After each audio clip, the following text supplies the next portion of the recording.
अस्सलाम वालेकुम। आज हमारा जो टॉपिक है वो है माइक्रोस्कोपी। माइक्रोस्कोपी का क्या है? The use of microscopes. Microscope एक मशीन है, एक इंस्ट्रूमेंट है जिसकी मदद से हम छोटे जो स्मॉल ऑब्जेक्ट्स हैं जो हम नेक्ड आई से नहीं देख सकते उसको हम देख सकते हैं। ये है माइक्रोस्कोप। अब the use of microscope is called microscopy. इस लेक्चर में हम मुख्तलिफ टाइप्स ऑफ माइक्रोस्कोप, इसके मुख्तलिफ कंपोनेंट्स, रेजोल्यूशन एंड मैग्नीफिकेशन के बारे में पढ़ेंगे। अब आते हैं टाइप्स ऑफ माइक्रोस्कोप। माइक्रोस्कोप की बेसिकली माइक्रोस्कोप बेसिकली दो टाइप के होते हैं। एक है लाइट माइक्रोस्कोप, लाइट, दूसरा है इलेक्ट्रॉन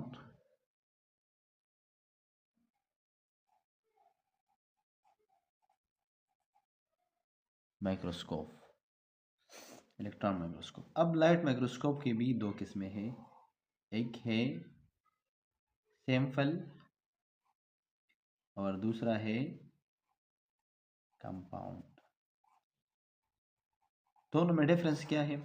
सिंपल माइक्रोस्कोप जो हम मैग्नीफाइंग ग्लास यूज़ करते हैं, इसी तरह जो चीज़ होते हैं हम मतलब या राइटिंग या वगैरह जो इसमें देखते हैं, या जो दांत तो डॉक्टर्स इस्तेमाल करते हैं, वॉच दुकान वाले स्मॉल चीज़ों को ऑब्जेक्ट करने के लिए मैग्नीफाइंग ग्लास जो इस्तेमाल करते हैं, ये सिर्फ सिंगल लेंस होता है, इसको हम कहते हैं सिंपल माइक्रोस्कोप।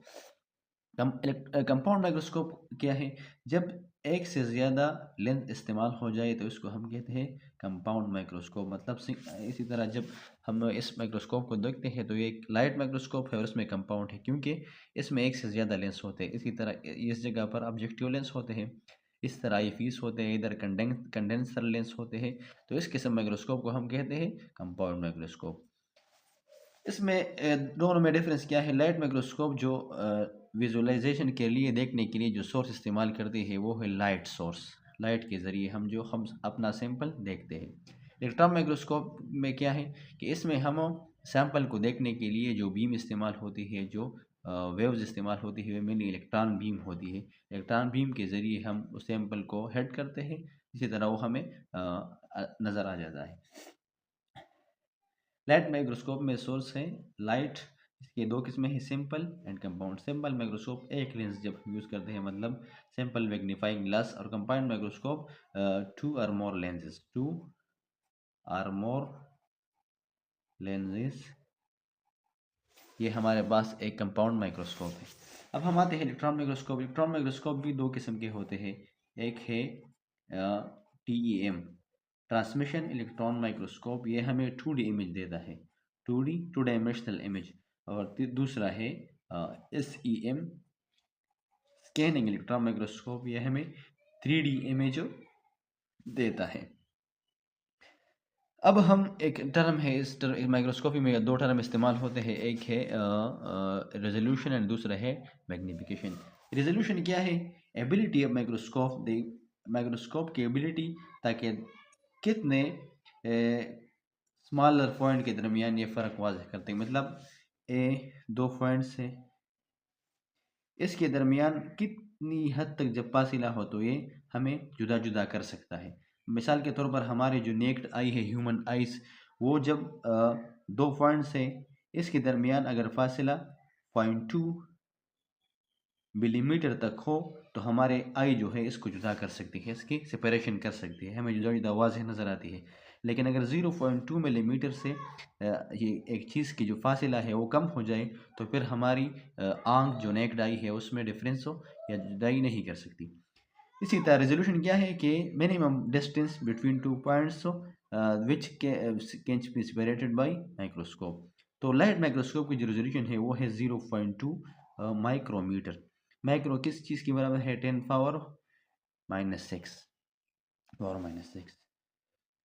और इलेक्ट्रॉन माइक्रोस्कोप की जो रेजोल्यूशन है वो है 0.2 नैनोमीटर। मतलब अगर दो पॉइंट्स से इसके दरमियान फासिला 0.2 नैनोमीटर तक है, इतनी कम फासला भी मौजूद है। तो इलेक्ट्रॉन माइक्रोस्कोप वो हमें दोनों के दरमियान फ़र्क वाज़ेह कर सकता है।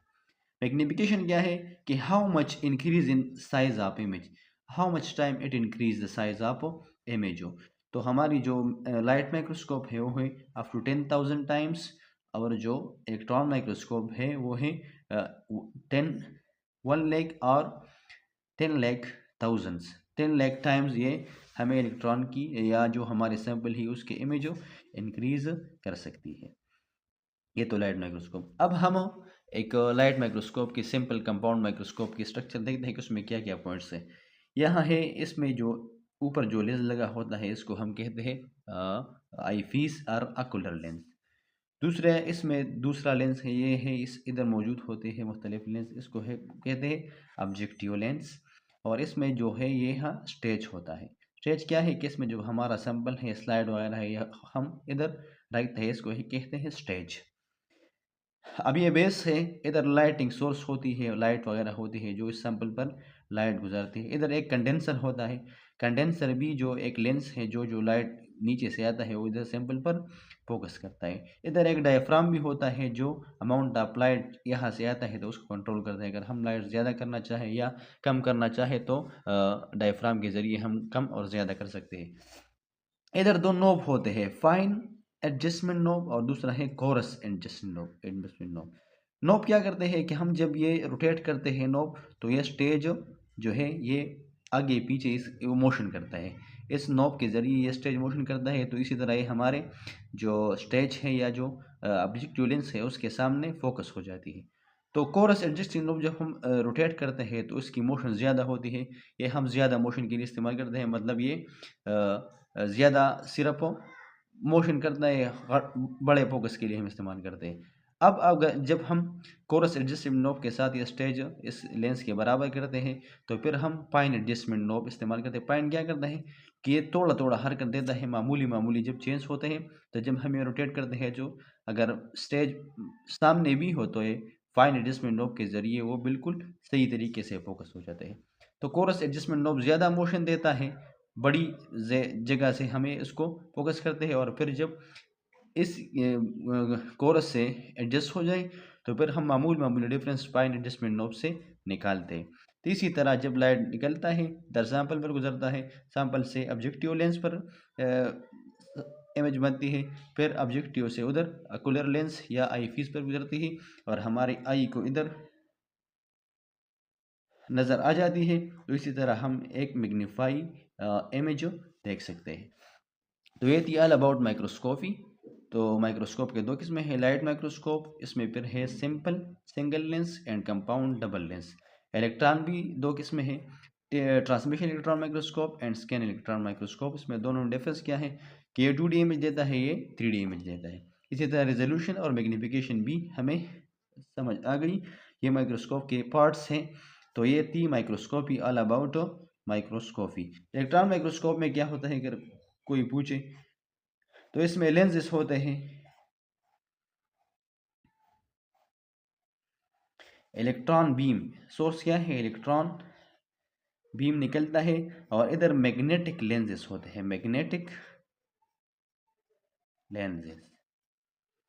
ये इलेक्ट्रॉन जब सोर्स से निकल रहे इधर गुजरते हैं तो यहाँ मैग्नेटिक लेंसेस होते हैं, ये इलेक्ट्रॉन को बिल्कुल फोकस करते हैं, इधर वो सैंपल पर फोकस होता है और फिर हमें उधर स्क्रीन पर नज़र आ जाते हैं। तो इसी तरह इलेक्ट्रॉन माइक्रोस्कोप में इलेक्ट्रॉन बीम होता है और मैग्नेटिक लेंसेस इस सर्कुलर साइड पर लगे होते हैं, वो इलेक्ट्रॉन को फोकस करते हैं, वो सैंपल पर स्ट्राइक हो जाते हैं, इसके बाद वो हमें स्क्रीन पर एक मैग्नीफाई इमेज देते हैं।